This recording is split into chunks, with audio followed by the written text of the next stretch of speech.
Pán Polóny, ďalšie stretnutie generácií. Kde sme, čo sme, dodržali sme tradíciu ako každoročne. Áno, je to 37. ročník stretnutia generácií a 5. ročník memoriálu mojho ocina Mariana Polónyho. Je to nevýročné roky, to býva na Štiavničkách, výročné roky na námestí SMP Banskej Bystrici. Tak teraz sme sa stretli, krásny majový deň, počasie opäť vyšlo, čo je tradične dôležité, tu na Štiavničkách pri Dukle v meste Banská Bystrica.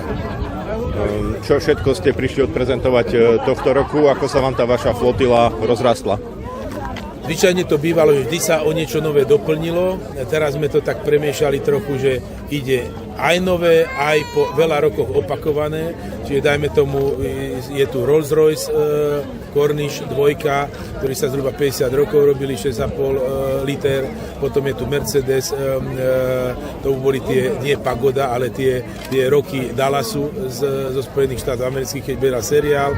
Potom je tu samozrejme Karolinka Tatra, ktorá by nemohla chýbať. Nové sú tu kusy Tatra 138, Tatra 148, jedno je Žeriav, druhé je Dumper, nákladné vyklapacie auto. Potom je tu samozrejme čokoládová Škodovka nákladná, to bolo vždy najobľúbenejšie pre deti, takže to nemôžeme vynechať. Kabriolet, autobus, ktorý už sme aj párkrát celý obmenia, ľudia si to pýtajú. Rovnako tak autobus s motorkami, kde je vyše 30 kusov jav, všetky druhy, aké sú. A samozrejme Záver, starý autobus, ktorý to je už ako k tejto akcii, odkedy chodí, tak odtedy je každý rok. Naštartovalo ráno v garážach všetko, čo ste plánovali, či niečo ostalo aj doma?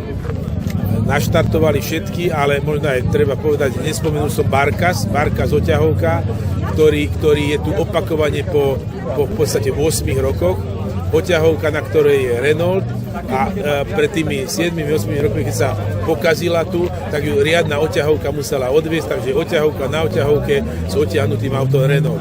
A práve tento Barkas, to bol výrobok NDR, tak ten je, vytiekla mu voda, doplnili sme prišli. Takže tradične niečo sa musí stať ako so starými ľuďmi, sme radi, keď ich vidíme a sme radi, keď oni vidia nás.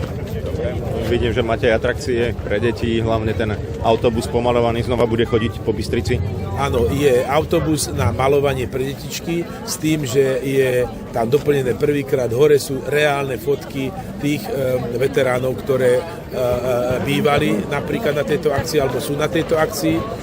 Potom je akcia Dukly vedľa aj vojenská, tak akurát začali asi salvami pre ministra. Autobus na malovanie, ktorý je obľúbený hlavne deti a dospelí rodičia sa tešia z toho, že vidia potom do prvého dažďa všetky tie odkazy alebo obrázky tam. Potom je tu fotokútik, kde si vie každý urobiť fotku pri veteráne, deti alebo rodičia. Potom je tu samozrejme malovanie na tvár detičkám a rôzne tie atrakcie, kde za to, že na čo namaluje, dostanú balónik a tento rok snažíme sa to od toho námestia, keď bolo, robiť aj charitatívnu zbierku a tento rok to bude zbierka pre chlapčeka, ktorého ocko mediálne to bolo známe, bežial od Košic do Bratislavy, už sme sa s ním spojili, takže všetkých pozdravuje a držíme palce aj chlapčekovi, aby to zvládol v tých 4 rokoch a rovnako tak, aby sme mu čím viacej finančných prostriedkov vedeli pomôcť. V rámci rodinných prírastkov už máme nejakých nových šoférov, ktorí dostali dôveru šoferovať auta, ako onehda Karolinka? No, keby bol ocino žil, tak on už od mala učil šoférovať. No, ja sa snažím s takým veľkým meškaním.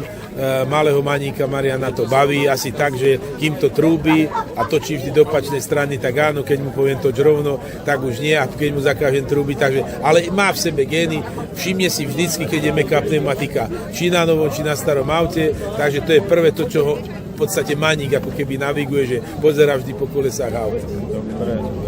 Tradičné boskávanie pod čerešňou pripravené aj v tomto roku? Kto to pozná, vie, že májové tela je ten, kto sa nepoboská dievča s chlapcom, chlapec s dievčaťom, alebo dneska možno aj rovnaký pod čerešňou, takže áno, už ja som poboskaný bol a verím, že aj Mário, ty budeš poboskaný. Tak mi musíš dohodiť nejakú neviestu. No to dohodím rád.